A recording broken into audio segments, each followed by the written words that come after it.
చిన్న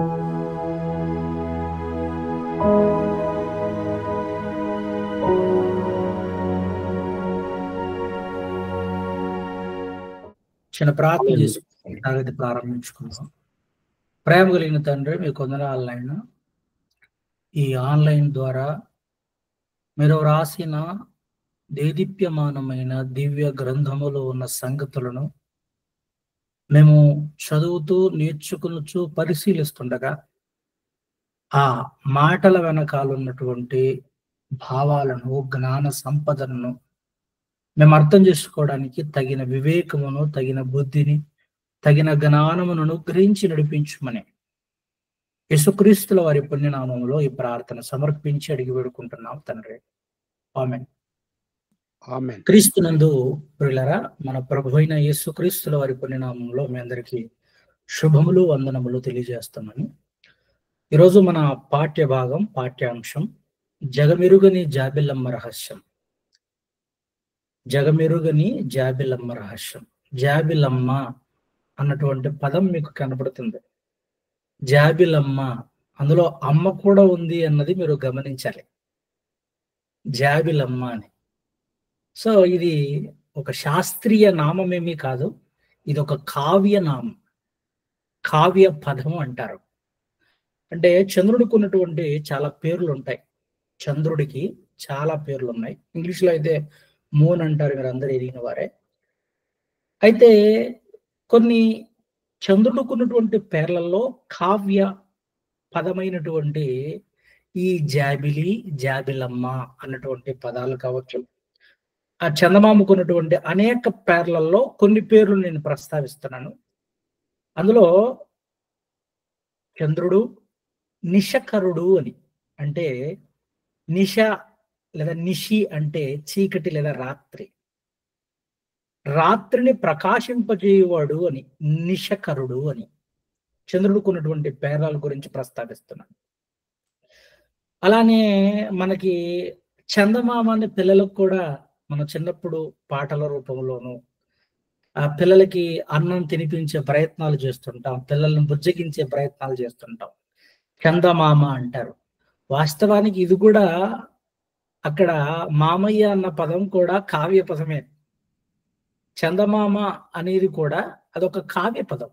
జాబిలమ్మ అనేది కూడా ఒక కావ్య పదమే. జాబిలమ్మ అంటే ఏం లేదంటే ఒక తల్లి యొక్క ప్రశాంతమైనటువంటి చల్లదనంతో కూడుకున్న మధురమైన ఆ ఒక బిడ్డను ఎంత హాయిగా ప్రశాంతంగా చూసుకుంటుందో ఆ భావం వ్యక్తీకరించేటట్టుగా జాబిలమ్మ అంటే చంద్రుడు కూడా ఒక చల్లదనం కలిగిన వాడు. రాత్రిపూట చాలా ప్రశాంతమైనటువంటి ఆ చల్లటి వాతావరణం, ఆ ఆహ్లాదకరమైనటువంటి ఆ వాతావరణం, ఆ చంద్రుని యొక్క ఆ వాతావరణంలో మనమందరం ఉంటాం కనుక అందుకని జాబిలమ్మ అన్న ఆ కావ్య పదాన్ని చంద్రుడికి ఆపాదిస్తుంటారు. అంటే తల్లి ప్రేమ, తల్లి యొక్క ఆ ప్రశాంతమైనటువంటి ఆహ్లాదకరమైనటువంటి ఆ మాతృ స్వభావాన్ని ఓ బిడ్డల మీద ఎలా చూపుతుందో అలానే చంద్రుడు కూడా ఈ భూమండలం మీద ఉన్న మానవ జాతికి అంతటి ఆహ్లాదాన్ని, అంతటి ప్రశాంతమైన వెలుతు, అంతటి ప్రశాంతమైనటువంటి ఆ వాతావరణాన్ని కలిగించడం వల్ల, అందుకే చూడండి జాబిలమ్మ అన్న పదప్రయోగం అక్కడ చేశారు. అక్కడ మామయ్య అన్న పదప్రయోగం కూడా ఉంది. చందమామ, మామ అంటే ఆయన మామని కాదండి, పిల్లలకి మామయ్య అని లేదా వాళ్ళ అమ్మ తమ్ముడని కానీ అలా కాదు. అది కావ్య పదాలు, వర్ణించే పదాలు. ఆ తర్వాత నెలరాజు అని మీరే వినే ఉంటారు. నెలరాజు అని, నెలరాజు అంటే ఏం లేదండి, రాత్రి సమయంలో భూమిని ఏలే రాజు అని. అంటే పగటి పూట ఏమో సూర్యుడు ఉంటాడు, పగటికి రాజు ఏమో సూర్యుడైతే రాత్రికి రాజు చంద్రుడు. అందుకే నెలరాజు అంటారు. ఇది కూడా కావ్య పదమే, వర్ణించడం అన్నమాట. రాత్రిని ఏలే రాజు అని, నెలరాజు అని. ఇలా చంద్రుడికి ఉన్నటువంటి పేర్లు ఇవి. అయితే ఈ ప్రపంచానికి తెలియని జాబిలమ్మ అనగా చంద్రుడి యొక్క రహస్యం, లేదా చంద్రుని యొక్క రహస్యాలు, లేదా చంద్రుడి గురించినటువంటి విశేషాలు. ప్రస్తుతానికి మనం మొదటిగా ప్రపంచ నాగరికతలలో ఉన్నటువంటి అభిప్రాయాలు లేదంటే నమ్మకాలు, ప్రపంచ నాగరికతలలో చంద్రుడి గురించినటువంటి అభిప్రాయాలు కావచ్చు, నమ్మకాలు కావచ్చు, ఎలా ఉన్నాయో ఒకసారి మనం చూసే ప్రయత్నం చేద్దాం. మొదటిగా ప్రపంచంలోనే అత్యున్నతమైన అతి ప్రాచీనమైనటువంటి నాగరికతలలో ఒక నాగరికత మెసొపొటేమియా నాగరికత. మెసొపొటేమియా నాగరికత మనకి అపోస్తుల కార్యములు 7వ అధ్యాయం 2వ వచనంలో ఈ మెసొపొటేమియా అన్న పదప్రయోగాన్ని మనం చూడొచ్చు. అపోస్తుల కార్యం 7వ అధ్యాయం 2వ వచనంలో ఉంటది. అంటే ప్రాముఖ్యమైన అతి పురాతనమైనటువంటి నాగరికతలలో అత్యంత ప్రాచీనమైన నాగరికత, ప్రపంచంలోనే మొట్టమొదటి సివిలైజేషన్ అంటారు, అది మెసొపొటేమియా నాగరికత. ఈ నాగరికతలో ప్రత్యేకంగా మనకి బాబిలోను, అక్కదు, సుమేరు ప్రాంతాలు కనబడతాయి. మీరు బాబిలోను ప్రాంతాలు, అక్కదు, అలానే సుమేరు ప్రాంతాలు మనకి ప్రత్యేకంగా కనబడతాయి. అందులో ప్రముఖంగా ఊరు అనే పేరుంది, మీరు ఎరిగిన వారే, అబ్రహాం గారి సొంతూరు. ఈ ఊరు అనేటువంటి నగరంలో ఒక చంద్రుడికి ఒక పెద్ద ఆలయమే కట్టారు. వీళ్ళ నమ్మకం ఏంటంటే చంద్రుడు ఒక దేవుడు అని. అతనిని సిన్ లేదా నన్నర్ అని అంటారు మెసొపొటేమియా నాగరికతలలో. అలానే రెండవదిగా ఐగుప్తు నాగరికత. దాని తదనంతరం మనకి అతి ప్రాచీన నాగరికతలో రెండవ నాగరికత ఈ ఐగుప్తు నాగరికత. ఈ ఐగుప్తు నాగరికతలలో కూడా చంద్రుణ్ణి దేవుడిగా నమ్ముతారు, దేవుణ్ణిగా విశ్వసిస్తారు. ఆ చంద్రుడికి, ఆ దేవుడికి పెట్టిన పేరే తోత్. తోత్ అని చంద్రుని పేరు పెట్టారు, లేదా చంద్రదేవుడు అని అర్థం. సూర్య చంద్రులను వారు పూజించేవారు. ఎవరు? ఈ ఐగుప్తులో ఉన్నటువంటి, ఆ ఐగుప్తు నాగరికతలో ఉన్నటువంటి జన సమూహాలు లేదా ప్రజలు.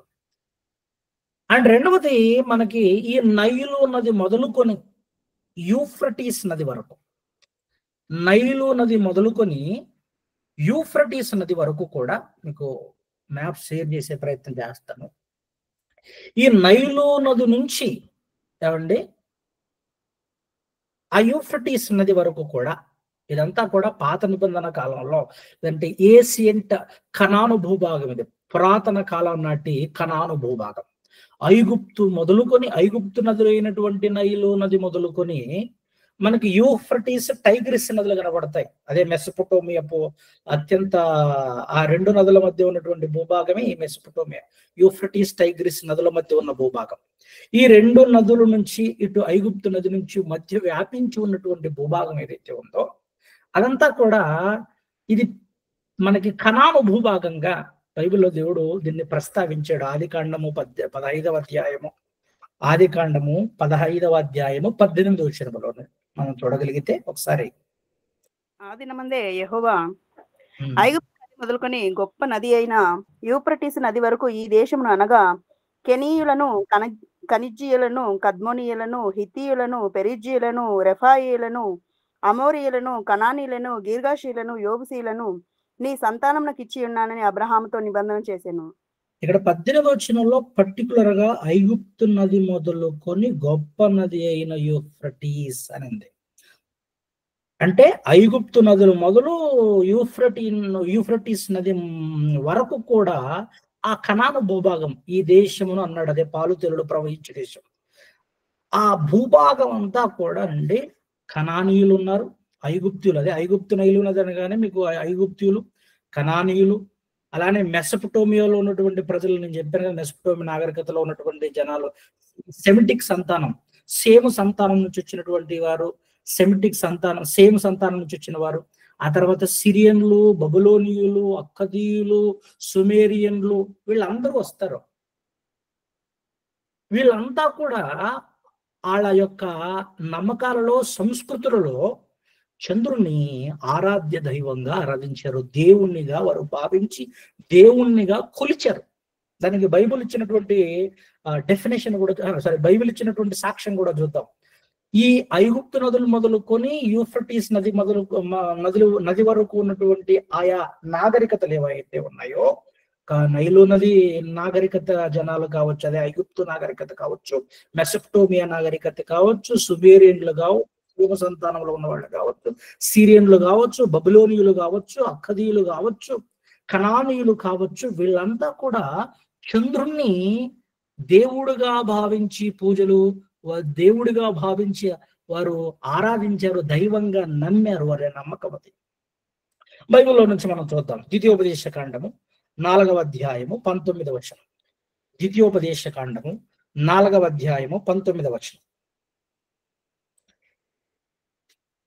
ద్వితీయోపదేశ కాండము 4వ అధ్యాయము 19వ వచనంలో 19 నక్షత్రములైన సూర్య చంద్ర నక్షత్రములైన ఆకాశ సైన్యము చూచి మరులు కొల్పబడి, నీ దేవుడైన యెహోవా సర్వాకాశము క్రిందనున్న సమస్త ప్రజల కొరకు పంచిపెట్టిన వాటికి నమస్కరించి వాటిని పూజింపకుండునట్లును మీరు బహుజాగ్రత్త పడుడి. ఇక్కడ ద్వితీయోపదేశ కాండంలో చెప్పబడుతున్నటువంటి మాట, కనాను భూభాగంలోకి వెళ్ళిన తర్వాత మీరు చేయకూడనివి, ఆ భూభాగాన్ని స్వాధీనపరుచుకున్న తర్వాత ఆయా నాగరికత సంస్కృతులలో ఉన్నటువంటి నమ్మకాలను మీరు అనుసరించకూడదు, వాటిని గైకొనకూడదని దేవుడు మోషే ద్వారా సెలవిస్తున్నటువంటి మాటలవి. ఏమని? మీరు సూర్య చంద్ర నక్షత్రములైన ఆకాశ సైన్యమును చూచి మరులు కొల్పబడి, నీ దేవుడైన సర్వ ఆకాశము క్రింద ఉన్న సమస్త ప్రజల కొరకు పంచిపెట్టిన వాటికి నమస్కరించి వాటిని పూజింపకూడదు, పూజింపకుండునట్లు మీరు బహుజాగ్రత్తగా ఉండండి అన్నాడు. ఎందుకంటే వాళ్ళు పూజించేవాళ్ళు గనక, వారు విశ్వసించేవాళ్ళు గనుక, కనాను భూభాగంలో ఉన్నటువంటి వాళ్ళు, పురాతన కనాను భూభాగంలో నివసించే జనాలు, సంస్కృతులు, వాళ్ళు చంద్రుణ్ణి సూర్యుని పూజించేవారు కనుక. ఇదే విషయాన్ని మరొక చోట మనం చూద్దాం. ఇర్మియా గ్రంథం 8వ అధ్యాయము 2వ వచనం. ఇర్మియా గ్రంథం 8వ అధ్యాయము 2వ వచనం. వారు ప్రేమించుచు, పూజించుచు, అనుసరించుచు, విచారణ చేయుచు, నమస్కరించుచు వచ్చిన ఆ సూర్య చంద్ర నక్షత్రముల ఎదుట వాటిని పరచెదరు. మీరు బబులోనీయులు కావచ్చు, అక్కడ ఉన్నటువంటి యెరూషలేములో ఉన్నటువంటి వాళ్ళు కావచ్చు, బబులోను ప్రాంతాల్లో ఉన్నటువంటి వాళ్ళు కావచ్చు, మొత్తానికి ఆ మెసొపొటేమియా భూభాగంలో ఉన్నవాళ్ళు పూజించినటువంటి దేవదేవుళ్ళు ఎవరు అంటే సూర్య చంద్రులే. సూర్య చంద్రులను దేవుళ్ళుగా భావించారు. ఐగుప్తీయులైతే తోతని ఆ చంద్రుణ్ణి చంద్రదేవుడని ఆరాధించారు. మెసొపొటేమియాలో ఉన్న వాళ్ళైతే సిన్ అని లేదా నన్నరని ఆ దేవుణ్ణి, చంద్రుణ్ణి దేవుడని భావించి ఆరాధించారు, పూజించారు. ఏమండి? అలా ఆనాడున్నటువంటి ఆ మెసొపొటేమియా లేదా ఐగుప్తు, కనాను భూభాగములో ఉన్నటువంటి అనేక సంస్కృతుల వారు, ఆయా భాషల వారు దేవుణ్ణి, చంద్రుణ్ణి దేవుడని భావించి పూజించడం జరిగింది. అది గమనించాలి మొదటిగా. అండ్ రెండవది గ్రీకు నాగరికత. ఈ గ్రీకు నాగరికతలలో కూడా చంద్రుణ్ణి చంద్ర దేవతలుగాను, చంద్ర దేవుడు గాను నమ్ముతారు. సెలిన్ అన్నటువంటి చంద్ర దేవతలు అని వారు పూజిస్తారు, వారు దేవునికి నమస్కారం చేస్తారు, ఆరాధిస్తారు కూడా. అండ్ రెండవది, 4వది మన భారతీయ సంస్కృతి. మన భారతీయ సంస్కృతి కూడా మనకందరికి పరిచయమే. నా చిన్నప్పుడు కానీ, మీ చిన్నప్పుడు కానీ ఉదయం అవగానే సూర్యునికి నమస్కరించేవారు, సాయంత్రం అవగానే సూర్య చంద్రులకి నమస్కరించేవాళ్ళు, చంద్రునికి కూడా నమస్కరించి పూజలు చేసేవాళ్ళు. మన భారతీయ సంస్కృతులలో చంద్రుణ్ణి పూజ చేస్తారు. సోముడు అని, సోమ అని, చంద్రదేవుడు అని, చంద్ర భగవానుడు అని నమ్మి విశ్వసించి పూజలు చేయడం మనం చూస్తాం మన భారతీయ సంస్కృతులలో కూడా. ఇక రోమీల నాగరికతలలో కూడా చంద్రుణ్ణి దేవుడనే నమ్ముతారు. ఆ దేవుడికి పెట్టినటువంటి పేరే లూనా అని. రోమన్ నాగరికతలలో కూడా చంద్రుణ్ణి దేవుడుగా నమ్మి వారు పూజిస్తారు. ఆ చంద్రదేవునికి పెట్టినటువంటి పేరే లూనా అని. ఇది ఆయా సంస్కృతులలో ఉన్నటువంటి చంద్రుని గురించి ఉన్నటువంటి అభిప్రాయాలు, జాబిలి గురించి ఉన్నటువంటి నమ్మకాలు అవ్వచ్చు, వారి యొక్క ఏమంటారు, చంద్రుడి మీద ఉన్నటువంటి అభిప్రాయాలు లేదా నమ్మకాలు. మరి వాస్తవానికి ఈ జాబిల్లి గురించి ఏంటి, బైబిల్ ఏం చెప్పింది, శాస్త్రం ఏం చెప్పింది, వారి నమ్మకాల, శాస్త్రమా, బైబులా, ఈ వీటన్నిటి మధ్య చంద్రుని యొక్క అసలు రహస్యాలను మనం ఛేదించే ప్రయత్నం చేద్దాం. మొదటిగా అత్యంత ప్రాముఖ్యంగా చంద్రుడి గురించి మనకు తెలియాలంటే మనకి ఖగోళ శాస్త్రం గురించి తెలియాలి. అంతేనా? ఖగోళ శాస్త్రం. ఖగోళ శాస్త్రం అంటే ఏం లేదండి, ఆకాశంలో సృష్టింపబడినటువంటి లేదా ఉన్నటువంటి ఆ వస్తువులను శాస్త్రీయ అధ్యయనం చేసే శాస్త్రమే ఖగోళ శాస్త్రం. ఇది బాగా అభివృద్ధి చెందింది 16వ శతాబ్దం. ఖగోళ శాస్త్రం 16వ శతాబ్దంలో అభివృద్ధి చెందింది. ఈ ఖగోళ శాస్త్రంలో ప్రముఖంగా మనకి కనిపించే శాస్త్రవేత్తలు మనకి ముగ్గురు చాలా ప్రాముఖ్యమైన వాళ్ళు కనబడతారు.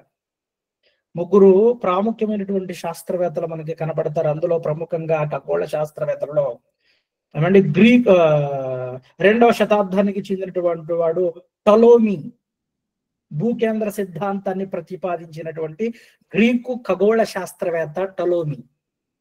ఆ తర్వాత 16వ శతాబ్దపు ఖగోళ శాస్త్రవేత్త అయినటువంటి నికోలస్ కోపర్నికస్. ఈయన ఇంచుమించుగా 15-14 ఆ శతాబ్దాల కాలం నటివాడు. అంటే ఎక్కువగా 16వ శతాబ్ద కాలానికి మనకి ఇంకొక ఖగోళ శాస్త్రవేత్త కనబడతాడు. ఆయన గెలిలియో గెలిలీ అన్నటువంటి శాస్త్రవేత్త. ఇతనే టెలిస్కోప్ను కనుగొన్నటువంటి వాడు. ఖగోళ శాస్త్రంలో ఆ ఖగోళాన్ని చూడడానికి ఒక టెలిస్కోప్ను కనిపెట్టాడు. దాన్నే విశ్వనేత్రం అని కూడా అంటారు. ఈ ఖగోళ శాస్త్రానికి చెందినటువంటి శాస్త్రవేత్తలు వాడి యొక్క అభిప్రాయాలు ఎన్నో ఉన్నాయి. అందులో ముఖ్యంగా ఈ ఖగోళంలో ఈ విశ్వం ఏదైతే ఉందో, ఈ విశ్వం లేదంటే ఆ అనంత విశ్వం అంతా కూడా ఒక చక్రంలా ఉంది అన్నటువంటి అభిప్రాయాన్ని వెళ్ళిబుచ్చినటువంటి శాస్త్రవేత్తలు కొందరు ఉన్నారు. ఈ విశ్వం ఎలా ఉందంటే, ఈ విశ్వం అంతా కూడా ఒక చక్రంలో ఉంటది అని, దానికి ఏమైనా శాస్త్రీయ నిర్ధారణ ఏమి చేయలేదు, కానీ వారి అభిప్రాయాలను వెళ్ళబుచ్చారు. అందులో అలెగ్జాండర్ ఫ్రైడ్మాన్ అన్నటువంటి ఆయన ఒకరు, ఆల్బర్ట్ ఐన్స్టీన్ అన్నటువంటి ఆయన ఒకరు, తర్వాత పాల్ స్టీన్ హర్డ్ అన్నటువంటి ఆయన ఒకరు, స్టీఫెన్ హాకింగ్ మనందరికీ పరిచయమైనటువంటి వ్యక్తి ఆయన. వీళ్ళంతా ఏమని అభిప్రాయపడ్డారంటే, ఈ అనంత విశ్వం ఏదైతే ఉందో, ఈ విశ్వం ఏదైతే ఉందో, ఈ విశ్వం కూడా అంతా కూడా ఒక చక్రంలా ఉంటది. అందుకే దీనిని విశ్వచక్రం అని వారు అభిప్రాయపడ్డారు. ఎవరెవరు అంటే అలెగ్జాండర్ ఫ్రైడ్మాన్ అన్నటువంటి ఆయన, ఆల్బర్ట్ ఐన్స్టీన్ కావచ్చు ఆయన, ఆ తర్వాత పాల్ స్టీన్ హార్డ్ అన్నటువంటి ఆయన, స్టీఫెన్ హాకింగ్ అన్నటువంటి ఈ నలుగురు ప్రముఖులు ఉన్నటువంటి అభిప్రాయం ఏంటంటే, వారి అభిప్రాయం ఏమంటే, ఈ విశ్వం అంతా కూడా ఒక చక్రంలా ఉంటది. అందుకే దానికి విశ్వచక్రం అని వారు నమ్ముతారు, సంబోధిస్తారు కూడా. కానీ ఈ శాస్త్రవేత్తల అభిప్రాయాన్ని తలక్రిందులు చేస్తూ బైబిల్లో ఎప్పుడో ఈ విశ్వాన్ని గురించి రాశాడు దేవుడు. ఒకసారి చూద్దాం. యాకోబు గారు రాసినటువంటి పత్రిక 3వ అధ్యాయము 6వ వచనం. యాకోబు గారు రాసినటువంటి పత్రిక 3వ అధ్యాయము 6వ వచనం చూడండి. నాలుక మన అవయంలో ఉంచబడిన పాప ప్రపంచమై సర్వ శరీరముకు మాలిన్యము కలుగజేయచ్చు ప్రకృతి చక్రమునకు చిచ్చు పెట్టును. అక్కడ ప్రకృతి చక్రము అన్న పద ప్రయోగాన్ని రాశాడు. ఈ విశ్వం, ఈ ప్రకృతి ఎలా ఉందయ్యా అంటే, శాస్త్రవేత్తల యొక్క ఊహ మీకు నేను మరొక పిక్చర్ ద్వారా చూపించే ప్రయత్నం చేస్తాను. ఒకసారి చూసే ప్రయత్నం చేయండి. అది కూడా ఈ విశ్వం ఎలా ఉందంటే, బైబిల్లో వ్రాయబడినటువంటి మాట విశ్వ ప్రకృతి చక్రమునకు అన్నాడు. చూడండి, నాలుక ప్రకృతి చక్రమునకు చిచ్చు పెడుతున్నట్టు కనిపిస్తుంది. హోల్ యూనివర్స్ ఇది మొత్తం విశ్వం తాలూకు. మీకు ఇమాజినేషన్ అర్థం అవడానికి చెప్తున్నాను. ఆ విశ్వ చక్రం అది చక్రంలా ఉంటది అనమాట విశ్వం. ఈ ప్రకృతి ఒక వీల్ ఎట్లయితే ఉంటుందో, మనకి సైకిల్ చక్రం కావచ్చు, కారు చక్రం కావచ్చు, అంటే జట్కా బండి చక్రం, ఎద్దుల బండి చక్రం కావచ్చు, అది ఎట్లా అయితే ఆ ఆకారం ఉంటుందో, ఈ విశ్వం కూడా అలాంటి చక్రం యొక్క ఆకారంలో ఉంటుంది అని శాస్త్రవేత్తలు అభిప్రాయపడ్డారు.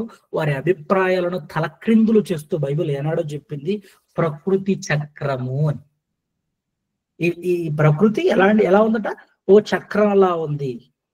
టోటల్ ఈ ప్రకృతి చక్రానికి చిచ్చు పెట్టేది నాలుక అన్నాడు అక్కడ. యాకోబు గారు.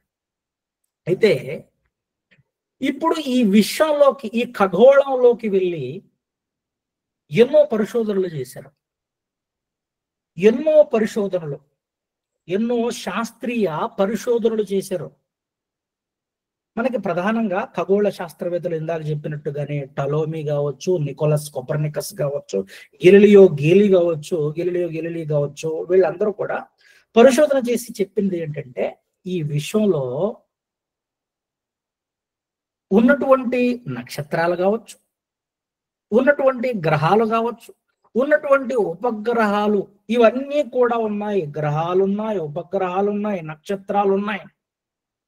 అంటే గ్రహాలతో కూడుకున్న, ఉపగ్రహాలతో కూడుకున్న, నక్షత్రాలతో కూడుకున్నటువంటి ఒక పెద్ద విశ్వం ఇది, విశ్వచక్రం ఇది. అంటే ఒక మాటలో ఏం చెప్పారంటే, విశ్వంలో ఎన్నో గ్రహాలున్నాయి, ఉపగ్రహాలున్నాయి, నక్షత్ర సమూహాలున్నాయి, నక్షత్ర రాసులున్నాయి అని వీరు అభిప్రాయం కాదు, ప్రతిపాదించారు.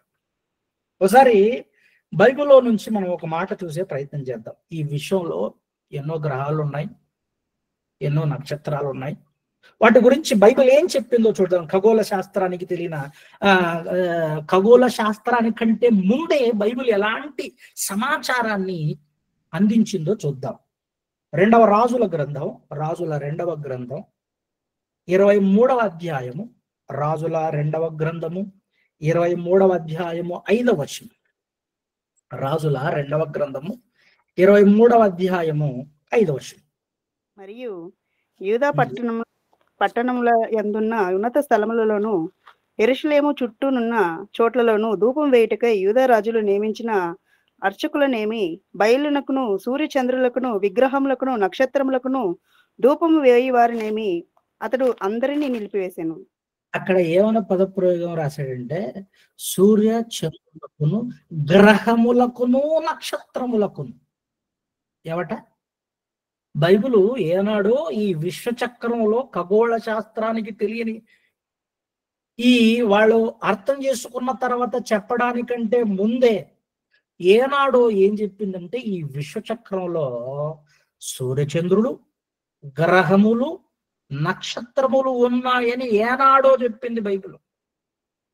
మీ అందరికీ తెలుసు ఏమండి, భూకేంద్ర సిద్ధాంతాన్ని కనుగొన్నటువంటి శాస్త్రవేత్త, తదనంతరం మనకు వచ్చినటువంటి మరో ఖగోళ శాస్త్రవేత్త నికోలస్ కోపర్నికస్ సూర్యకేంద్ర సిద్ధాంతాన్ని ప్రతిపాదించాడు. అంటే ఈ విశ్వానికి సూర్యుడే కేంద్రం అని ఒక ప్రతిపాదన అయితే, లేదు ఈ విశ్వానికి కేంద్రం భూమి అని ప్రతిపాదించిన శాస్త్రవేత్త టలోమీ అనే శాస్త్రవేత్త. అంటే విశ్వానికి కేంద్రం భూమి అని ఒకరు, విశ్వానికి కేంద్రం సూర్యుడని ఒకరు, జియోసెంట్రిక్ థియరీ అని ఒకరు, సోలార్ అంటే సూర్యుడే కేంద్రంగా ఉన్నాడని ఇంకొకరు ప్రతిపాదించారు. అంటే ఈ విశ్వంలో ఏమున్నాయబ్బా అంటే, ఈ విశ్వంలో గ్రహాలున్నాయి, అలానే ఈ విశ్వంలో సూర్యచంద్రులు గాని, నక్షత్రాలు గాని, గ్రహాలు గాని, వాటి ఉపగ్రహాలు గాని ఎన్నో ఉన్నాయి. ఒకసారి మీకు ఈ పిక్చర్ జూమ్ అవుట్ చేస్తాను, మీరు చూసే ప్రయత్నం చేయండి. ఈ విశ్వం జస్ట్ మీకు ఊహ మనకు అర్థం అవడానికి సుమండి. ఈ విశ్వాన్ని అలా అలా అలా మనము చూస్తూ ముందుకెళ్తే ఈ విశ్వంలో కోటాను కోట్ల నక్షత్ర సమూహాలు, లేకపోతే నక్షత్ర రాసులు అంటారా, నక్షత్ర మండలాలు అంటారా, అదే గెలాక్సీ అంటారు కదా, పాలపుంత నక్షత్ర మండలం. ఈ విశ్వంలో కోటాను కోట్ల నక్షత్ర సమూహాలు ఉన్నాయి, కోటాను కోట్ల నక్షత్ర రాసులు ఉన్నాయి. బైబిల్ ఏనాడో చెప్పింది ఈ విషయాన్ని, ఒకసారి అది కూడా చూద్దాం. దినవృత్తాంతముల మొదటి గ్రంథము 33వ అధ్యాయము 5వ వచనం. దినవృత్తాంతముల మొదటి గ్రంథము 33వ అధ్యాయము 5వ వచనం. ఎవరు రాశాడు బైబిల్లో? ఏనాడో ఏమని చెప్పింది చూడండి. ఎన్నో సమూహాలు ఉన్నాయట, నక్షత్ర సమూహాలు ఉన్నాయట విశ్వంలో. అదే రాస్తున్నాడు ఆయన. మొదటి దినవృత్తాంతముల గ్రంథము 33వ అధ్యాయము 5వ వచనం. మరియు యెహోవా మందిరపు 2 ఆవరణలలో అతడు ఆకాశ నక్షత్ర సమూహములకు బలిపీఠమును కట్టించెను. నోము లోయందు అతడు తన కుమారును అగ్నిగుండము దాటించి ముహూర్తములను విచారించుచు మంత్రములను చిల్లంగితనమును వాడుక చేయు కర్ణపిచాచములతోనూ సోదెగాండ్రతోనూ సాంగత్యము చేయుచు యెహోవా దృష్టికి బహుగా చెడుతనము నడుచుచు ఆయనకు కోపం పుట్టించెను. ఇశ్రాయేలు చదువు తల్లి. గోత్రములన్నిటిలో నేను కోరుకొనిన యెరూషలేమునందు నా నామము నిత్యము ఉంచెదను. ఏమండి, క్షమించాలి, ఒకసారి యోబు గ్రంథము 9వ అధ్యాయము 9వ వచనం చూడండి. ఇదంతా మీకు బ్యాక్గ్రౌండ్ అండి. మనం ఒక చంద్రుడి గురించి నేర్చుకునేటప్పుడు ముందు ఈ విశ్వం ఎలా ఉందో, ఆ విశ్వంలో చంద్రుని యొక్క పాత్ర ఏంటో, ఆ చంద్రుని యొక్క రహస్యాలు ఏంటో తెలుసుకోవడానికి ఇదంతా నేను చెప్తున్నదంతా కూడా ముందస్తు సమాచారం. ఏమంటారంటే ఆ చంద్రుని వెనకాల బ్యాక్గ్రౌండ్ మనకి తెలియాలి కొంత. అలా తెలియడం వల్ల మనకి ఈజీగా నెక్స్ట్ అర్థం అవుతుంది పాఠం, ఈ చంద్రుని గురించినటువంటి విషయాలన్నీ కూడా. యోబు గ్రంథము 9వ అధ్యాయము 9వ వచనం. ఆయన స్వాతి, మృగశీర్షిక, కృతిక అను వాటికి దక్షిణ నక్షత్ర రాశులను చేసినవాడు. ఇక్కడ ఏ రాశులు చేసాడట? నక్షత్ర రాశులట. ఎన్నున్నాయి? ఈ నక్షత్ర రాశులు ఎన్నున్నాయో ఏమండి, లెక్కగట్టలేని సమూహాలు ఉన్నాయట నక్షత్ర రాశులు. 1 కాదు, 2 కాదు. శాస్త్రవేత్తల యొక్క అభిప్రాయము చెప్పకమునిపే బైబిల్ చెప్పింది, ఈ విశ్వంలో, ఈ అనంత విశ్వంలో కొన్ని కోటాను కోట్ల నక్షత్ర సమూహాలు ఉన్నాయట. నక్షత్ర రాసులు అదే అన్నారు, నక్షత్ర రాసులు, నక్షత్ర సమూహాలు అని బైబిల్లో చెప్పబడినటువంటి మాట మనం చూస్తున్నాం. ఇంకొక మాట మనం బైబిల్లో నుంచి చూద్దాం. అదే యోబు గ్రంథము 38వ అధ్యాయం 32వ వచనం. ఈ ఖగోళ శాస్త్రవేత్తలు ఖగోళాన్ని పరిశీలించిన తర్వాత చెప్పినటువంటి విషయాలకు తగ్గట్టుగానే బైబిల్ ఏనాడో ముందే ఈ సమాచారాలను తెలియజేసింది అనే భావన, అనే దృష్టిలో ఈ మాటలన్నీ చెప్తున్నాను నేను. చదవండి. యోబు గ్రంథం 38వ అధ్యాయం 32వ వచనం. వాటి వాటి కాలములలో నక్షత్ర రాశులను వచ్చినట్లు చేయగలవా? సప్తర్షి. ఏ రాసులట? నక్షత్ర రాసులట. నెక్స్ట్ అంటున్నాడా? సప్తర్షి నక్షత్రములను వాటి ఉపనక్షత్రములను నీవు నడిపింపగలవా? సప్తర్షి నక్షత్రాలు ఉన్నాయి, వాటి ఉపనక్షత్రాలు కూడా ఉన్నాయి. సో నక్షత్ర మండలాలు, నక్షత్ర రాసులు, నక్షత్ర సమూహాలు, ఆ నక్షత్ర రాసులకి లేదా నక్షత్రాలకి, సప్తర్షి నక్షత్రాలు అలాంటి నక్షత్రాలన్నిటికీ కూడా వాటి ఉపనక్షత్రాలు కూడా ఉన్నాయట. ఎన్ని ఉన్నాయి మరి? ఎన్ని నక్షత్రాలు ఉన్నాయి, ఎన్ని నక్షత్ర మండలాలు ఉన్నాయి, ఎన్ని కోట్లు ఉన్నాయి అబ్బా అంటే లెక్కలేనన్ని, లెక్కింపలేనన్ని కోట్ల నక్షత్రాలు ఆకాశంలో, విశ్వంలో ఉన్నాయి. ఈ విషయాన్ని బైబిల్లో మనం కీర్తన గ్రంథం 147వ అధ్యాయము 4వ వచనం చూడండి. కీర్తన గ్రంథం 147వ అధ్యాయము 4వ వచనం. 147:4. 147:4. నక్షత్రముల సంఖ్యను ఆయన నియమించి ఉన్నాడు. ఎంత నక్షత్రాల సంఖ్య ఎంత? 1,00,000, 2 లక్షల, 3 లక్షల? ఎంతయ్యా అంటే ఎగ్జాంపుల్ గా మనకి మీరు అర్థం చేసుకోండి అని చెప్పడానికి, దేవుడు సముద్రంలో ఉన్నటువంటి, సముద్రం దగ్గర ఉన్నటువంటి ఇసుక రేణువుల లెక్క ఎంతో, ఆ గగనంలో, ఆకాశంలో నక్షత్రాలు అన్ని ఉన్నాయి, లెక్కింపలేనన్ని నక్షత్రాలు. ఇర్మియా గ్రంథం 33వ అధ్యాయము 22వ వచనం. ఇర్మియా గ్రంథం 33వ అధ్యాయము 22వ వచనం. ఇర్మియా గ్రంథము 33వ అధ్యాయము 22వ వచనం. ఆకాశ నక్షత్రములు లెక్కింప శక్యము కానట్టుగాను, సముద్రపు నక్షత్రముల సమూహాలను లెక్కింప శక్యం కానట్లు గాను, సముద్రపు ఇసుక రేణువుల నెంచుట అసాధ్యమైనట్టుగాను. అవుతుందా? సాధ్యమవ్వగలదా? ఎన్ని ఇసుక రేణువులు ఉంటాయి సముద్ర దగ్గర, సముద్ర గర్భంలో లేదా సముద్రాల దగ్గర ఎన్ని ఇసుక రేణువులు ఉన్నాయి? మనం లెక్క కట్టగలమా? లెక్క కట్టలేము. అట్లే ఆకాశంలో ఉన్నటువంటి నక్షత్రాలను కూడా లెక్క కట్టలేవు, ఎందుకంటే అవి కోటాను కోట్ల నక్షత్రాలు. కొన్ని నక్షత్ర మండలాలు, నక్షత్ర రాసులు, పాలపంత నక్షత్ర మండలాలు, ఎన్నో నక్షత్రాలు విశ్వంలో, ఆకాశంలో, గగనంలో ఉన్నాయి. మరి ఎంత దూరంలో ఉన్నాయి ఇవన్నీ కూడా? ఎంత దూరంలో ఉన్నాయంటే చాలా దూరంలో ఉన్నాయి. ఎంత దూరం? చాలా దూరం. మామూలుగా కొన్ని కాంతి సంవత్సరాలు ప్రయాణం చేయలేవు. సగటు ఒక కాంతి సంవత్సరం అట, మీకు అర్థమవడానికి చెప్తున్నాను. సగటు ఒక కాంతి సంవత్సరం, 1 లైట్ ఇయర్ మినిమం మనకు అర్థమయ్యే భాషలో 94,607 కోట్ల కిలోమీటర్ల ప్రయాణం ఒక కాంతి సంవత్సరం, సుమారుగా ఇంచుమించుగా. అంటే ఎంత దూరంలో నక్షత్రాలు ఉన్నాయో, ఎంత ఈ విశ్వంలో ఉన్నటువంటి నక్షత్రాల దూరాన్ని ఎంత ఎత్తుగా ఉన్నాయో మన ఊహలకి అందదు. ఇది కూడా బైబిల్ చెప్పింది. చూస్తారా ఆ మాట కూడా? యోబు గ్రంథము 22వ అధ్యాయము 12వ వచనం. యోబు గ్రంథము 22వ అధ్యాయం 12వ వచనం. దేవుడు ఆకాశమంతా మహోన్నతుడు కాడా, నక్షత్ర ఔన్నత్యమును చూడుము, అవి ఎంత పైగానున్నవి. అవి ఎంత పైగా ఉన్నాయి? దేవునికి ఏమి తెలియను? గాఢాంధకారంలో నుండి నక్షత్రాలు ఎంత పైగా ఉన్నాయంటే కొన్ని కాంతి సంవత్సరాల ప్రయాణం చేయాలి. కొన్ని కోట్ల కిలోమీటర్ల దూరంలో ఉన్నాయి నక్షత్రాలు. ఎంత ఎత్తులో ఎంత పైగా ఉన్నాయి అని శాస్త్రవేత్తలు చెప్పారు. ఖగోళ శాస్త్రవేత్తలు చెప్పడానికంటే ముందే వాటి దూరాల గురించి కూడా బైబిల్ మాట్లాడింది.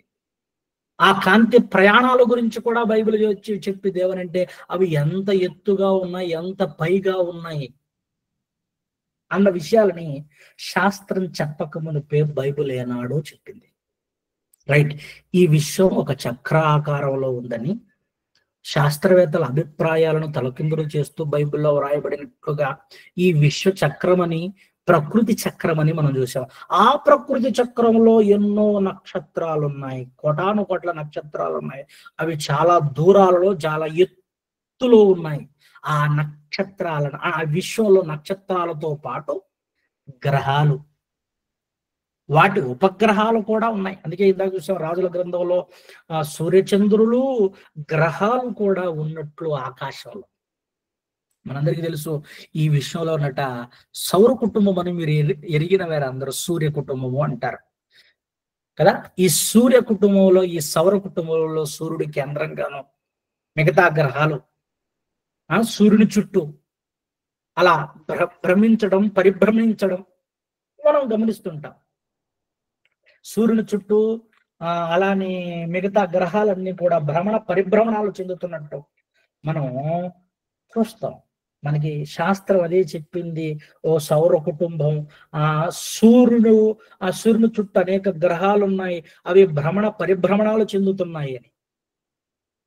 అండి ఈ సౌర కుటుంబంలో, సౌర కుటుంబంలో, ఈ సోలార్ సిస్టంలో సూర్యుడు కేంద్రంగా, ఆ తర్వాత మనకి మూడవ గ్రహమైనటువంటి భూమి, ఆ భూమికి సహజ ఉపగ్రహమే చంద్రుడు. బాగా అర్థం చేసుకురండి. ఆ సౌర కుటుంబంలో భూమి యొక్క సహజ భూమి అనే గ్రహానికి సహజ ఉపగ్రహమే, ఒక ఉపగ్రహమే ఈ చంద్రుడు. ఈ చంద్రుని గురించి అధ్యయనం 1821లో ప్రారంభించారు. చంద్రుని గురించి శాస్త్రీయ అధ్యయనం 1821లో చంద్రునిపై శాస్త్రీయంగా అధ్యయనం చేయడానికి ప్రారంభించారు. దీన్ని సెలినాలజీ అంటారు. చంద్రుని గురించి అధ్యయనం చేసే శాస్త్రాన్ని సెలినాలజీ అంటారు. సెలినాలజీ అంటారు. అయితే ఇప్పుడు గమనించాలి ఇక్కడ, ఈ చంద్రుడితో పాటు మిగతా గ్రహాలు ఉన్నాయి. అది గ్రహాలు ఉన్నాయని బైబిల్ ఏనాడో చెప్పిందని చెప్పాము, చదువుకున్నాం ఇందాక మనము. అవునా? ఇందాక చదువుకున్నాం, అదే విషయాన్ని మనం చదువుకున్నాం. ఇప్పుడు ఇందాక మనం ప్రారంభంలో నేర్చుకున్నట్టు చంద్రుడి గురించి ఉన్నటువంటి నమ్మకాల, అభిప్రాయాలు ఏవైతే ఉన్నాయో, ఏమని ఆయా నాగరికతలలో భాగంగా, ఆయా విశ్వాసాలలో భాగంగా, అది బబులోను నాగరికత, మెసొపొటేమియా నాగరికత కావచ్చు, ఐగుప్తు నాగరికత కావచ్చు, లేకపోతే ఈ గ్రీకుల నాగరికత కావచ్చు, భారతీయ నాగరికతలలో కావచ్చు, చంద్రుని ఆరాధ్య దైవంగా పూజించారు, నమ్మారు. ఎప్పుడైతే 1800 ఇంచుమించుగా 1800 సంవత్సరాలలో, లేకపోతే 16వ శతాబ్దంలో ఖగోళ శాస్త్రం అభివృద్ధి చెందిందో, అప్పటి వరకు నమ్ముకున్న ఆ నమ్మకాలన్నీ, పురాతన కాలం నుంచి నమ్ముకొస్తున్నటువంటి విశ్వసిస్తున్న నమ్మకాలన్నీ కూడా పటాపంచలు అవుతూ ముందుకొచ్చాయి. బైబిల్ చెప్పింది ఏనాడో అవి కేవలం గ్రహాలే, కేవలం నక్షత్రాలే. సూర్యుడు కానివ్వండి, చంద్రుడు కానివ్వండి, ఇవన్నీ నక్షత్రాలే.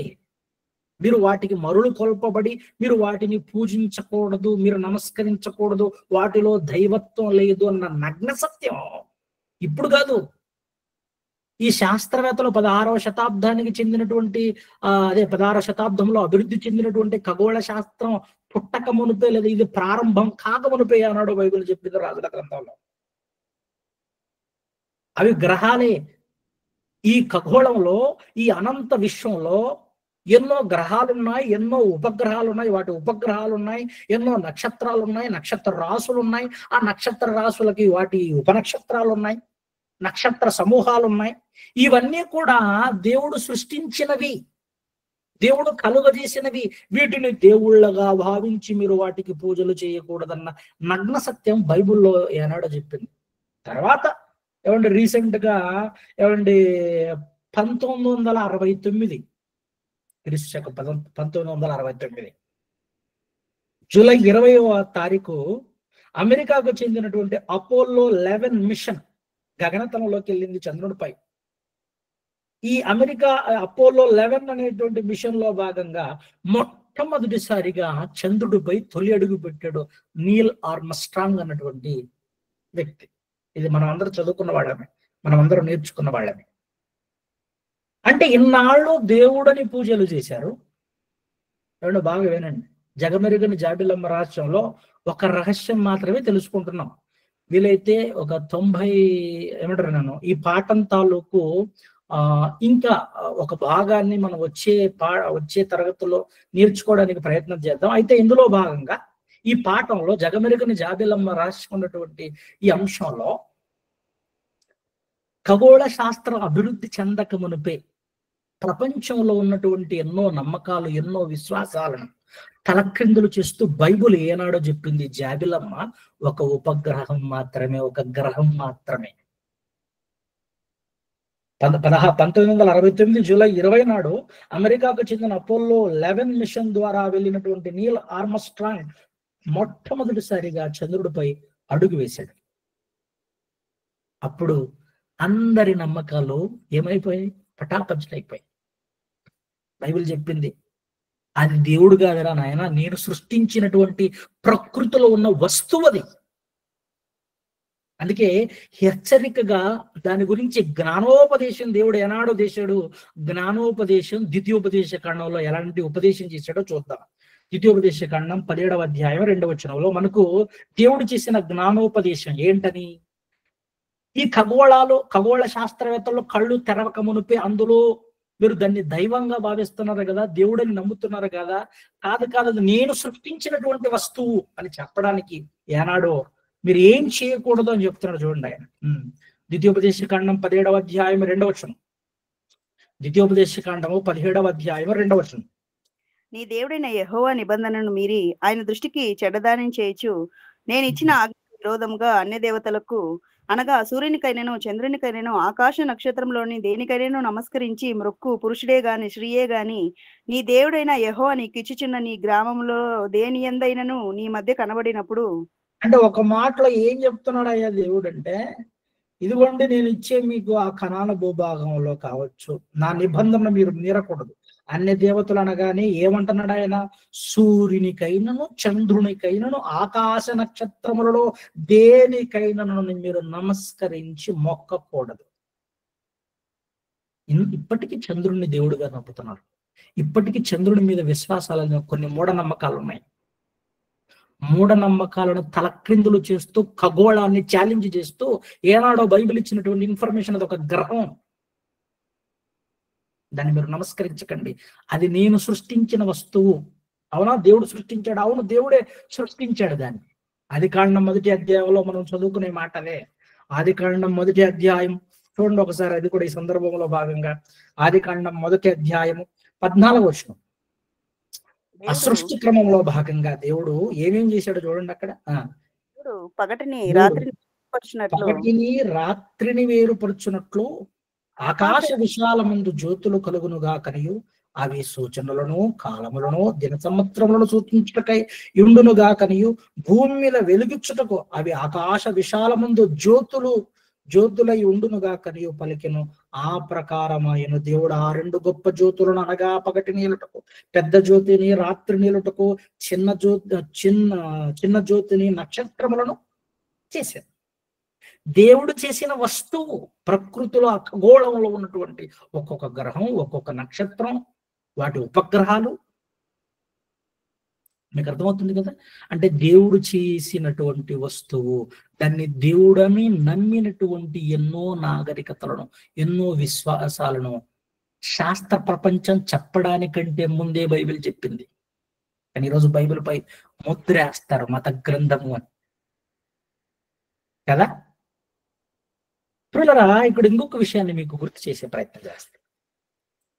ఇప్పుడు ఈ అనంత విశ్వంలో ఎన్నో గ్రహాలు ఉన్నాయని చదువుకున్నాం, ఎన్నో ఉపగ్రహాలు ఉన్నాయని చదువుకున్నాం, ఎన్నో నక్షత్రాలు, నక్షత్ర రాసులు ఉన్నాయని చదువుకున్నాం. వీటన్నిటికీ ప్రతి దానికి ఒక నిర్దిష్టమైన కక్ష ఉందట. ఏముందట? ఒక నిర్దిష్టమైన కక్ష.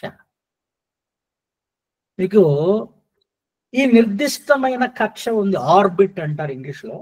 ప్రతి గ్రహానికి ఒక నిర్దిష్టమైన కక్ష ఉంది అని 16వ శతాబ్దానికి చెందినటువంటి జర్మనీ ఖగోళ శాస్త్రవేత్త జోహన్నెస్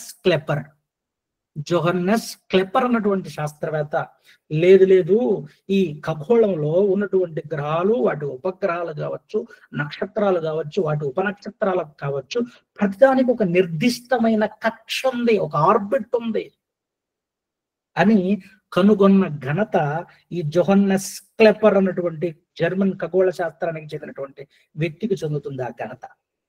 ఎప్పుడు? 16వ శతాబ్దం.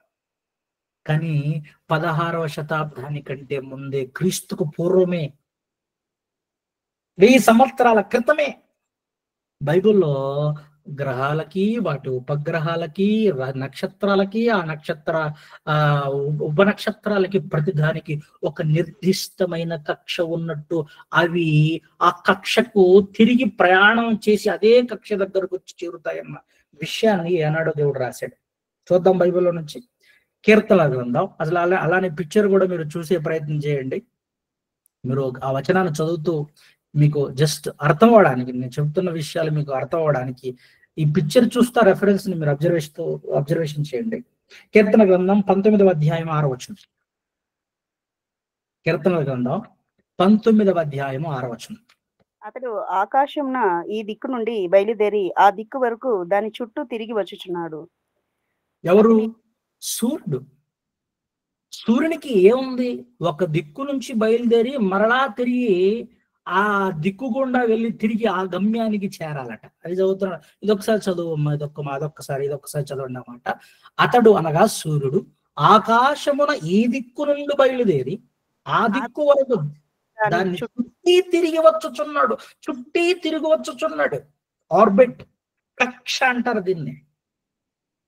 ఒక నిర్దిష్టమైనటువంటి కక్షలో సూర్యుడు భ్రమిస్తున్నాడు. ఒక నిర్దిష్టమైనటువంటి కక్షలో భూమి భ్రమిస్తుంది. ఆ తర్వాత అది పరిభ్రమిస్తుంది కూడా. పరిభ్రమణాలు చెందుతుంది. ఈ విశ్వంలో ఉన్నటువంటి గ్రహాలు, ఉపగ్రహాలు, వాటికి ఉన్నటువంటి కక్ష అదే అంటున్నాడు అక్కడ. ఏమని రాశాడు? ఆకాశం, సూర్యుడు. మీకు డౌట్ ఉంటే ఒక్కసారి మరలా ఏమంటే ఎగ్జాక్ట్ గా 4వ వచనం చూడండి. వాటి కొలనూరులు భూమి అంతటా వ్యాపించి ఉన్నది, లోక దిగంతముల వరకు వాటి ప్రకటనలు బయలు వెళ్ళుచున్నవి. వాటిలో అనగా సూర్యునికి గుడారం వేసింది. ఆయన సూర్యునికి గుడారం వేశాడు. అతడు తన అంతఃపురములో నుండి బయలుదేరి పెండ్లి కుమారుని వలె ఉన్నాడు. సూర్యుడు పరిగెత్తు ఉల్లసించినట్లు తన పదమునందు పరిగెత్తు ఉల్లసించుచున్నాడు. అంటే సూర్యుడు కూడా ఏమవుతున్నాడు అన్నమాట? రన్ అవుతున్నాడు, పరిగెత్తుతున్నాడు, ప్రయాణిస్తున్నాడు. ప్రయాణిస్తున్నాడట. అనగా అతడు ఈ దిక్కు నుండి బయలుదేరి ఆ దిక్కు వరకు దాన్ని చుట్టి తిరిగి వచ్చుచున్నాడు. అతని వేడిమికి మరుగైనదేదీ లేదు. అంటే సూర్యునికి ఏముంది? ఒక కక్ష ఉంది, ఒక ఆర్బిట్ ఉంది. అది ప్రయాణం చేస్తుంది. సూర్యుడు తన చుట్టూ తను తిరుగుతున్నాడు, సూర్యుడు భ్రమిస్తున్నాడు, చంద్రుడు భ్రమిస్తున్నాడు, భూమి భ్రమణం జరుగుతుంది. ఈ భ్రమణ పరిభ్రమణాలు చెందడానికి ఒక నిర్దిష్టమైన కక్ష ఉందని జోహన్నస్ క్లెప్పర్ అన్నటువంటి శాస్త్రవేత్త, జర్మనీ ఖగోళ శాస్త్రవేత్త చెప్పక మునుపే బైబుల్లో ఏనాడో రాయబడిన విషయం. యోబు గ్రంథము 38వ అధ్యాయం 31వ వచనం. యోబు గ్రంథము 38వ అధ్యాయము 31వ వచనం. యోబు గ్రంథము 38వ అధ్యాయము 31వ వచనం. కృతిక నక్షత్రములను నీవు బంధింపగలవా? మృగశీర్షిక కట్లను విప్పగలవా? వాటి కాలములలో నక్షత్ర రాశులను వచ్చినట్లు చేయగలవా? అంటే ప్రతిదానికి ఒక కాలమానం ఉందట. ఏ మానం ఉంది? ప్రతిదానికి అది ప్రయాణించే కాలమానం ఉంది. ప్రతి నక్షత్రానికి ఆ నక్షత్రం తాలూకు కాలమానం ఉంది. ఆ కాలమానంలో అది నిర్దిష్టమైన కక్షలో అది ప్రయాణం చేస్తూ అది తిరుగుతుంది, ప్రయాణిస్తుంది. అలా చేయగలవా? నువ్వు రప్పించగలవా? అలా ప్రయాణం చేయగలుగునట్లు నువ్వు చేయగలవా అని దేవుడు ప్రశ్నిస్తున్నాడు అక్కడ. అంటే ప్రతి నక్షత్రానికి, వాటి ఉపనక్షత్రాలకి, గ్రహాలకు, వాటి ఉపగ్రహాలకు ఒక నిర్దిష్టమైనటువంటి ప్రయాణ కాలం ఉంది. ఆ ప్రయాణ కాలంలో ఓ నిర్దిష్టమైనటువంటి కక్షలో అవి తిరుగుతుంటాయి, ప్రయాణిస్తూ ఉంటాయి అన్నది మనం చూస్తున్నాం అక్కడ. అంతేనా? ఇదొక్కసారి 38, 31, 32 చదువు తల్లి. కృతిక నక్షత్రములను నీవు బంధింపగలవా? మృగశీర్షక కట్లను విప్పగలవా? వాటి కాలములలో నక్షత్ర రాశులను వచ్చినట్లు చేయగలవా? సప్తర్షి నక్షత్రములను, వాటి ఉపనక్షత్రములను నీవు నడిపింపగలవా? ప్రయాణం చేయించగలవా? ఎక్కడ ప్రయాణం చేస్తాయి? ఏమైనా బెంగళూరు నుంచి మంగళూరుకి, మంగళూరు నుంచి బెంగళూరుకి ప్రయాణం చేస్తాయా? వాటికంటూ ఒక రూట్ ఉంది, ఆర్బిట్ ఉంది. ఆ ఆర్బిట్ లో, ఆ కక్షలో అవి భ్రమిస్తున్నాయి, పరిభ్రమిస్తున్నాయి. అంటే ఇక్కడ మనకు అర్థవలసింది ఏంటంటే, ఖగోళ శాస్త్రానికి చెందినటువంటి జోహన్నస్ క్లెప్పర్ కంటే ముందే బైబిల్ చెప్పింది గ్రహాలకి, ఉపగ్రహాలకి, నక్షత్రాలకి, వాటి ఉపనక్షత్రాలకి ఏముందట? ప్రయాణ కాలం ఉంది, ప్రయాణం యొక్క మార్గం ఉంది. ఈ దిక్కు నుంచి ప్రయాణం చేసి తిరిగి ఆ దిక్కుకు చేరుకుని వచ్చే ఆ ప్రయాణ కాలం, ఆ నిర్దిష్టమైనటువంటి కక్ష, ఆర్బిట్ ఉందని బైబిల్ ఏనాడో చెప్పింది కదా. అసలు ఈ అనంత విషయంలో ఒక్కసారి ఇదంతా ఊహించుకొని ఇప్పుడు ఈ ఫోటో చూడండి, మనకి ఎంత బాగా ఒక ఆశ్చర్యకరమైనటువంటి ఆలోచన మనకు కలుగుతుంటది. ఏంటి, ఇంతటి విషయంలో మనం ఉన్నామా? ఇంతటి ఈ భ్రమణాలు, పరిభ్రమణాలు చెందుతున్నటువంటి ఖగోళంలో కొన్ని నక్షత్రాలు, కోటాను కోట నక్షత్రాలు, నక్షత్ర రాశులు, వాటి ఉపనక్షత్రాలు ఇవన్నీ ప్రయాణం చేస్తున్నాయా? అందులో గ్రహాలు, ఉపగ్రహాలు, సూర్యుడు, చంద్రుడు, భూమి, బృహస్పతి ఉన్నాయి కదా గ్రహాలు. 9 ప్లానెట్స్ అని చదువుకుంటామే మనం. ఈ అనంత విశ్వంలో ఇన్ని రకాల ఏమంటారు దాన్ని, నిర్దిష్టమైన కక్షలు, నక్షత్రాలకు, వాటి ఉపనక్షత్రాలకి, గ్రహాలకి, వాటి ఉపగ్రహాలకి కాలమానాలు, ప్రయాణాలు. చూసారా, బైబిల్ ఏనాడో చెప్పింది సంగతులన్నీ. మీరు ఇప్పుడు ఊహించండి, మనం ఎక్కడున్నామండి? అసలు భూమి మీద ఉన్నాం. అసలు విశ్వపు అంచును మనం గమనిస్తే ఈ విశ్వంలో మనం ఎక్కడున్నాం? అసలు ఇంత పెద్ద విశ్వం ఎందుకు? ఇన్ని నక్షత్రాలు ఎందుకు? ఈ సూర్యుడు ఎందుకు? చంద్రుడు ఎందుకు? గ్రహాలు ఎందుకు? ఉపగ్రహాలు ఎందుకు? ఇవన్నీ ఎందుకు చేశాడంటారు దేవుడు? ఎందుకు నిర్మించాడంటారు దేవుడు? ఏమండి, ఎందుకు చేశాడు దేవుడు? ఎందుకు నిర్మించాడు ఇవన్నీ? ఎందుకో తెలుసా అండి? భూమండలం మీద ఉన్నటువంటి మనిషి హాయిగా బ్రతకడానికి. నేను మిమ్మల్ని ప్రేమిస్తున్నాను అని దేవుడు చెప్పడానికి, తన ప్రేమను వెల్లడపరచడానికి, తన గొప్పతనాన్ని ప్రకటించుకోవడానికి, తన యొక్క శక్తి సామర్థ్యాలు చూపించుకోవడానికి ఏమంటారు చెప్పండి? చూడండి ఒకసారి. ఈ విషయం ఎంత గొప్పదో, ఎంత పెద్దదో, ఎంత దూరమో, ఎన్ని ప్రయాణాలు ఆ విశ్వంలో, ఎన్ని నక్షత్రాలు, ఎన్ని గ్రహాలు అవి అవి భ్రమించడం కానీ, వాటి కక్షలో అవి ప్రయాణాలు చేయడం కానీ. ఇంకా నేను మూన్ దగ్గరికి రాలేదండి. జస్ట్ మీకు ఆ ఖగోళంలో ఉన్నటువంటి కక్షలు, వాటి ప్రయాణాలు, తర్వాత చంద్రుడి దగ్గరకు వచ్చేద్దాం మనం. అసలు ఈ విశ్వం ఎందుకు ఉంది అట? ఈ నక్షత్రాలు ఎందుకున్నాయట? ఈ గ్రహాలు ఎందుకున్నాయట? ఈ ఉపగ్రహాలు ఎందుకున్నాయట? ఈ అనంత విశ్వం ఎవరి కోసమట? ఎందుకోసమట? సరే, ఈ అనంత విశ్వం అంతా కూడా దేవుడు ఎవరి కోసం చేశాడు? ఎవరి కోసం నిర్మించాడు? ఎవరి కోసం కలుగు చేశాడు? దేవుడు ఎంత గొప్పవాడు? దేవుడి శక్తి సామర్థ్యాలు ఎంత గొప్పవి? ఇదంతా తెలియజేస్తూ దేవుడు తన మనసులో ఉన్న భావనను వ్యక్తీకరిస్తూ కీర్తనల గ్రంథం 8వ అధ్యాయం 3వ వచనంలో మాట్లాడుతున్నాడు. చూడండి, కీర్తనల గ్రంథం 8వ అధ్యాయం 3వ వచనం. కీర్తనల గ్రంథం 8వ అధ్యాయము 3వ వచనం. కీర్తనల గ్రంథం 8వ అధ్యాయము 3వ వచనం. నీ చేతి పైన నీ ఆకాశములను నీవు కలుగజేసిన నక్షత్రాలను ఇదంతా నీ చేతి పనులే, దేవుని చేతి పనులదంతా. ఇదంతా ఆయన చేతితో చేయబడిన పనులే. ఆయన నీ చేతి పనుల మీద వానికి అధికారం ఇస్తున్నావు. నీవు కలుగజేసిన చంద్ర నక్షత్రములను నేను చూడగా, నువ్వు కలుగజేసిన చంద్ర నక్షత్రములు నిన్ను చూడగా, నువ్వు మనిషిని జ్ఞాపకం చేసుకున్నటకు వాడు ఏ పాటి వాడు? అసలు మనిషి అంతటి వాడండి దేవుడు ముందు. ఈ విశ్వంలో ఉన్నటువంటి ఆ నక్షత్రాలు, ఆ గ్రహాలు, వాటి దూరాలు, వాటి ప్రయాణాలు, వాటి కక్షలు, వాటి పనితీరులు మీరు గమనిస్తున్నారా? వాటి పనితీరులు, ఈ అనంత విశ్వం, కొన్ని కాంతి సంవత్సరాల ప్రయాణంలో ఉన్నటువంటి ఎన్నో నక్షత్ర సమూహాలు, నక్షత్ర రాసులు అన్ని ఉండగా, అన్ని చేయగా, నీ చేతి పనైన నీ ఆకాశములను కలుగజేసిన నక్షత్రములు నిన్ను చూడగా, నువ్వు మనుషుణ్ణి జ్ఞాపకం చేసుకున్నట్టుకు వాడు ఏ పాటివాడు? నువ్వు నరుపుత్రుణ్ణి దర్శించుటకు వాడు ఏ పాటివాడు? ఇంత గొప్ప విశ్వం, ఇంత గొప్ప అనంత ఖగోళం అంతా కూడా, వాటిలో ఉన్నటువంటి ఆ నక్షత్రాలు, సూర్యుడు, చంద్రుడు, గ్రహాలు, ఉపగ్రహాలు నీ కోసం, నా కోసమేనట. నిన్ను, నన్ను ఈ భూమండలం మీద బ్రతికించుకోవడం కోసమే. నిన్ను, నన్ను ఈ భూమండలంలో బ్రతికించడం కోసమేనట దేవుడు. అదే అంటున్నాడు, నీ కోసమే, నీ కింద పెట్టానంటున్నాడు. కింద మీరు గమనిస్తే 8వ వచనంలో, వాని పాదముల క్రింద నువ్వు ఈ సమస్త సృష్టిని ఉంచి ఉన్నావు అంటాడు. అదే 8వ వచనం, 8వ అధ్యాయం 8వ వచనం. సముద్ర మార్గములలో సంచరించుచున్న వాటిని వాని పాదముల క్రింద నువ్వు ఉంచి ఉన్నావు. యెహోవా మా ప్రభువా, భూమి అన్నంతట నీ నామం ఎంత ప్రభావము గలిగినదయ్యా. అసలు ఇంత గొప్ప విశ్వం, ఇంత గొప్ప ఏమంటే ఖగోళంలో దేవుడు మన కోసమా ఇదంతా చేశాడు?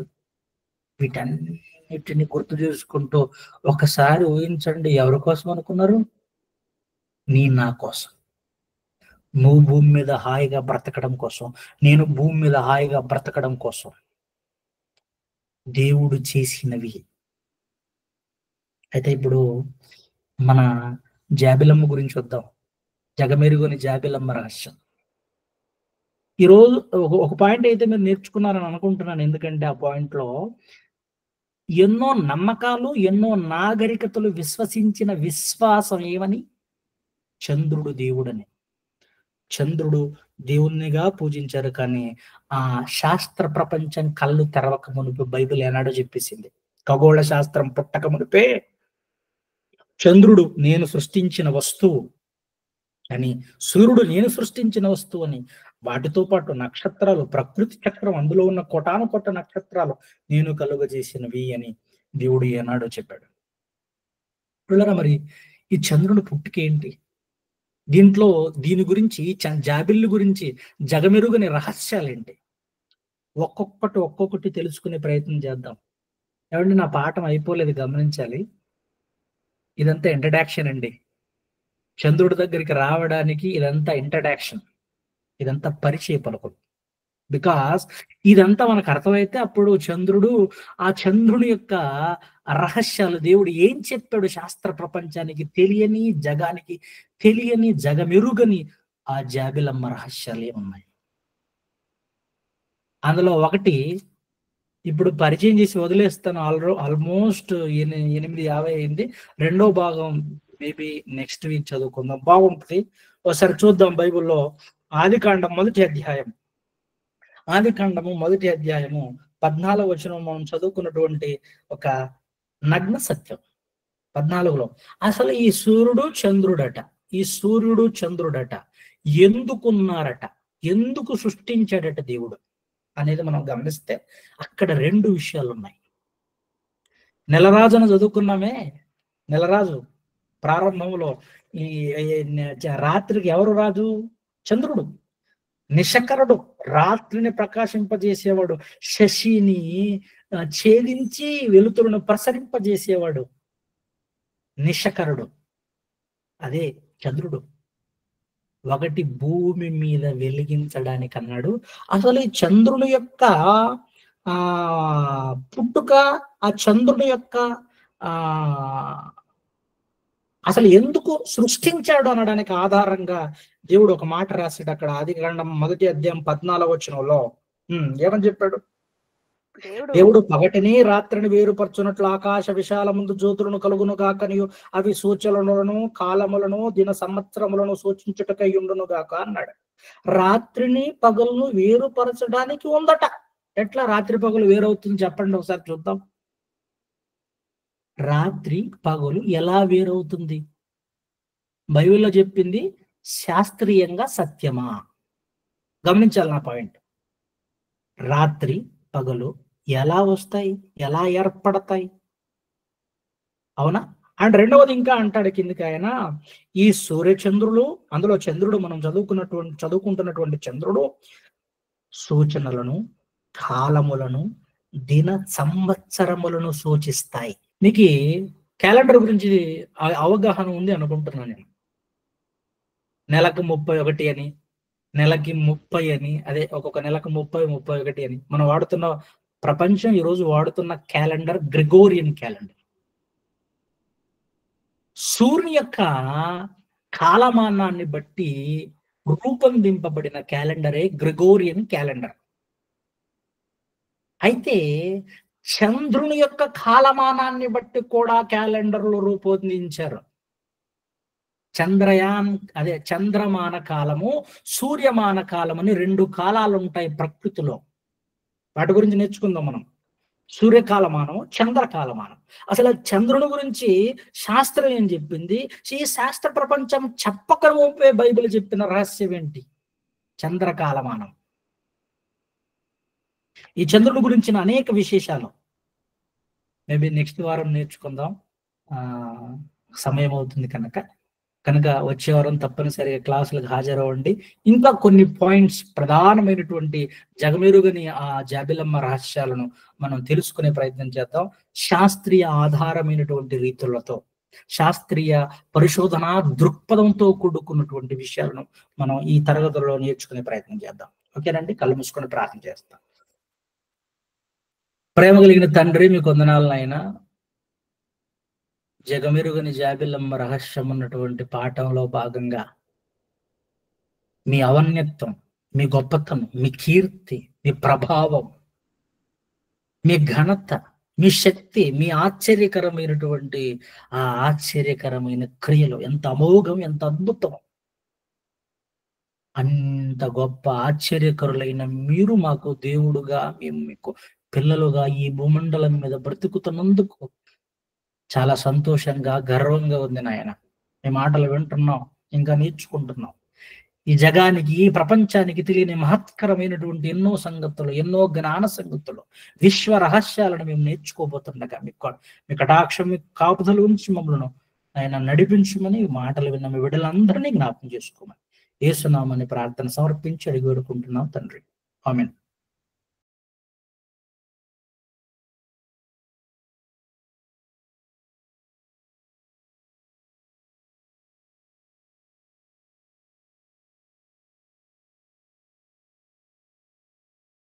అన్న ఒక ప్రశ్న అడుగుతున్నారు అన్న. ఆకాశము మీరు ఇచ్చిన రెఫరెన్స్ ఇదండి. నేను చెప్తాను. అపోస్తల కార్యంలో ఉన్నట్టు ఆకాశము ఆయన సింహాసనం, భూమి ప్రియులు ఎవరైతే మెసేజ్ పంపించారో యాక్చువల్లీ అపోస్తల కార్యములు 7వ అధ్యాయంలో ఉంటుందండి. 7వ అధ్యాయము 40-50 వచనంలో ఉంటుంది. బట్ ఎనీవే మీరు పంపించిన వారు ఎవరైతే ఉన్నారో దయచేసి ఆ కరెక్షన్ చేసుకోండి.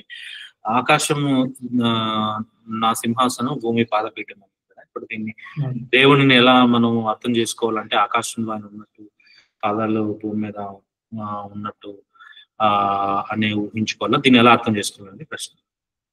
రైట్ అండి. ఏదైనా సరే బైబిల్లో రాయబడిన కొన్ని విశేషమైనటువంటి సందర్భాలు ఎలా ఉంటాయంటే రూపకలంకారంగా వర్ణపరమైనటువంటి రీతి వర్ణించడానికి దేవుడు ఎంత గొప్పవాడో చెప్పడానికి వాయబడినటువంటి పదప్రయోగాలకి ఉదాహరణకి చెబుదాం. ఇప్పుడు ఆకాశం అంచు ఎవరికైనా తెలుసా అంటే తెలీదు. ఇందాక చదువుకున్నాం కదా, ఒక నక్షత్ర రాసు నుంచి ఇంకొక నక్షత్ర రాసులకు లేదా నక్షత్రాల మధ్య ప్రయాణమే కొన్ని కోట్ల కాంతి సంవత్సరాల ప్రయాణ దూరం ఉంది. ఒక కాంతి సంవత్సరం సుమారు 94,600 చిల్లర కోట్ల కిలోమీటర్లు అయితే అసలు ఎన్ని కాంతి సంవత్సరాల ప్రయాణం చేయాలంటే ఇంతవరకు ఆకాశపు అంచుని కనుక్కున్నదే లేదు శాస్త్రవేత్తలు. ఎవరు ఆకాశపు అంచు కూడా ఎవరికి తెలియదు. అయితే దేవుడు నేను ఎంత గొప్పవాడునో, నేను ఆకారానికి అంటే మీరు ఏ ఆకారంతో దేవుణ్ణి పోల్చగలరు చెప్పండి? నా ఆకారపు కొలతలు ఎంత పెద్దవో తెలుసా అని వర్ణించడానికి. ఎందుకంటే ఇది ఒక్క ఆకాశమే కాదు, మహాకాశాలు కూడా ఉన్నాయి బైబిల్లో. కనుక అక్కడ ప్రత్యేకంగా చెప్పబడుతున్నటువంటి మాట సందర్భం కూడా ఏమన్నది, మీరు నాకు ఎలాంటి మందిరం కడతారు, నేను ఎందులో ఉండగలను, నా ఆకారం తెలుసా, నాకున్నటువంటి ఆకారం ఎంత గొప్పదో. మీరు చిన్న షెడ్ వేసినంత మాత్రాన, చిన్న భవనం కట్టినంత మాత్రం ఇది దేవుని మందిరము, ఇక్కడ దేవుడు ఉంటాడని చెప్పినంత మాత్రాన సరిపోదు కదా. నేను చాలా అతీతమైన వాడు, విశ్వానికి అతీతమైన ఆకారాన్ని కలిగిన వాడు. గగనాలు అదే ఆకాశాలు, మహాకాశాలు పట్టజాలనంత ఆకారం. మళ్ళా ఇక్కడ కేవలం ఆకాశం భూమే చదువుకున్నాం అపోస్తల కార్యంలో.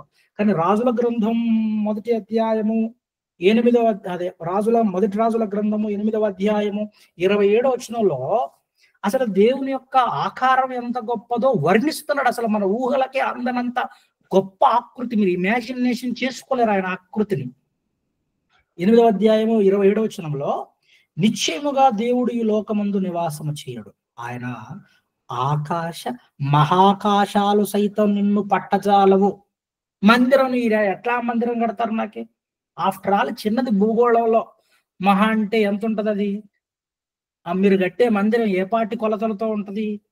కానీ నా కొలతలు ఏంటో తెలుసా? నన్ను ఆకాశ మహాకాశాలే పట్టజాలవు. అంటే అక్కడ దేవుని యొక్క ఆకృతిని వర్ణించడానికి మాట్లాడినటువంటి పదజాలాలే. దేవుడు ఎంత పెద్దవాడు, ఎంత పెద్ద ఆకృతి కలిగిన వాడు. ఎందుకంటే ఇమాజినేషన్ చేసుకోలేము మనకు అవ్వదు కూడా. ఆయన రూపాన్ని కానీ ఆయన ఆకృతిని కానీ మనం తెలుసుకునే ప్రయత్నం చేస్తే. లేదు దేవుడు ఇందులోనే ఉంటాడు, ఈ చిన్న రాయిలో ఉంటాడు, చిన్న రూమ్ లో ఉంటాడు, ఈ చిన్న మందిరంలో ఉంటాడు కాదు. ఆయన అసలు పట్టజాలం ఆకాశ మహాకాశాలే పట్టజాలని ఆ ఆకారం, బ్రహ్మాండమైన ఆకారం, అతీతమైనటువంటి ఆకారం కలిగిన వాడు, కొలతలు లేని ఆకారం అసలు అనే భావనతో కూడుకున్నటువంటి సందర్భమే అది. మీకు అర్థమైందని నేను అనుకుంటున్నాను. అంటే భౌతికంగా తీసుకోవాలన్నా మనకి మన కంటికి కనబడని ఆకారం అని అనుకోవాలన్నా, అంటే మన కంటికి కనబడని ఆకారం 100% అది. కానీ మన కొలతలకు, ఊహకు కూడా అందనంత కొలతలకు అతీతమైన వాడు ఆయన ఆకృతి. ఆకృతి అంటే ఆకారం అని. దేవుని ఆకారం ఎట్లుంటది? ఆయనకి ఎంత పెద్ద చెయ్యి ఉంటది, ఎంత పెద్ద కండ్లు ఉంటాయి. ఆయన ఆకాశము నుండి నరులను పరిశీలించిన అంట. అంటే ఎంత పెద్ద కన్ను ఉంది ఇప్పుడు? విశ్వనేత్రం, ఆకాశం ఎంత విశాలంగా ఉందో ఆ విశ్వాన్నంతా చూడగలిగిన కెపాసిటీ అయిన కన్ను. అసలు మన భౌతిక పరంగా కాకోకుండా భౌతిక పరంగా మనకు కొలతలు కూడా దొరకవు కనుక అక్కడ భౌతిక పదాలు చెబితే కదా మనకి ఆ దేవుని యొక్క ఆత్మీయ ఆకృతి మనకు అర్థమయ్యేది. సో వర్ణన అంతే అక్కడ. ఆ వర్ణన అంటే దేవుడు ఇంత గొప్పవాడు అని చెప్పడానికి వర్ణించినటువంటి విధానమే. ఆయన కన్ను కావచ్చు, ఆయన కాలు కావచ్చు, ఆయన చేతులు కావచ్చు, ఆయన నాలుక కావచ్చు, అంటే ఆయనకి భౌతిక ఈ అవయవాలు ఉన్నట్టు ఉంటాయనుకోవడం కాదు. జస్ట్ మనం భూమి మీద మనిషి అనగానే ఎలా ఉంటాడు అనగానే 2 చేతులు, 2 కాళ్ళు, 2 చెవులు, వెంట్రుకలు, అవయవాలు ఉంటాయి కనుక మనిషి అంటాం కదా. మరి అట్లాంటి ఆకారం కలిగిన వాడు కాదు దేవుడు. భౌతిక పరమైన ఆకృతికి సంబంధించిన వాడు కాదు దేవుడు. ఒకవేళ భౌతిక పరంగా మనం అర్థం చేసుకోవాలంటే ఒక్కసారి లెక్కలు కట్టండి. ఆకాశాల కొలతలు. అందుకే ఆకాశం నా సింహాసనం, భూమి నా పాదపీఠం అన్నాడు. ఆకాశం సింహాసనం అట, భూమి పాదపీఠమట. ఇప్పుడు ఆయన పాదం ఎంత పెద్దది కొలతలేయండి. ఎక్కడో ఆకాశం మీద కూర్చుంటే పాదం భూమి మీద పెట్టేటట. భూమి చుట్టుకొలత ఎంత? భూమి యొక్క చుట్టుకొలత ఎంత? అవునా? ఆ చుట్టుకొలత అంత, భూమి ఎంత విశాలం అంత పెద్ద పాదమట ఆయన. ఆకాశం ఎంత పెద్దదో అంత పెద్ద కాలట ఆయనది. అంటే జస్ట్ మనం అర్థం చేసుకోవడానికి ఇలాంటి భౌతిక పదాలతో ఆయన తన యొక్క కెపాసిటీని చెప్పుకునే ప్రయత్నం. దేవుడు తన కెపాసిటీని చెప్పుకుంటున్నాడు, తన ఆకృతిని వర్ణించుకుంటున్నాడు.